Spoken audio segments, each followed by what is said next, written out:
political front, can you also be considered a democracy if you effectively criminalize the opposition, ban a political party, the PTI, Imran Khan's party, from running for office, impose a media blackout on them, arrest and detain hundreds of party members, and of course put their leader, Imran Khan, the former Prime Minister of your country, in prison on very questionable charges, many of which have been dropped or overturned on appeal over the years, as you know.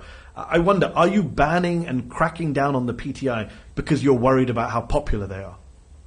I don't think so. I do not endorse the idea that they are popular. I'm not denying that. They are not popular. And I think over the last 2.5 years, the popularity has definitely gone down because of economic recovery. That is one big factor.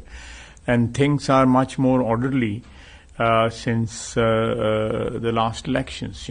We have problems. We have political problems. But is it fair to stop one party that you don't like? We're not. They have access to the judiciary. They're not even allowed to use their own symbol when they run for office. Come on. No, I'm in prison for 6 months without any charge. You have been? Yeah. I mean, all the politicians. But that's the problem with Pakistan. You all imprison each other every time you come to power. So why do it to Imran Khan? If it was unjust to you, isn't it unjust to Khan? No, I'm not saying that. It's for tit for tat. I'm not saying that. But this is something which is there.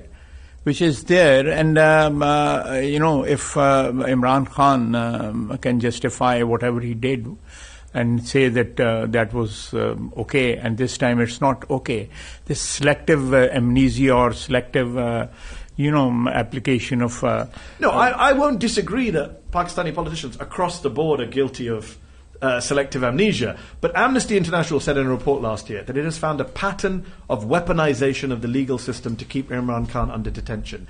And it's not just Amnesty. You're here in New York attending the UN General Assembly. The UN's own working group on arbitrary detention said last year that there was no legal basis for Khan's imprisonment. They called it arbitrary. They called it a violation of international law. What is your response to those UN experts? While you're here in New York for the UN, what do you say to them? Well, I think they have an opinion with which I disagree. Their opinion is that you're breaking the law. No, we are not breaking the law. Pakistan is in violation of international law. No, that's what they said last year. I disagreed with that. Totally disagree with that.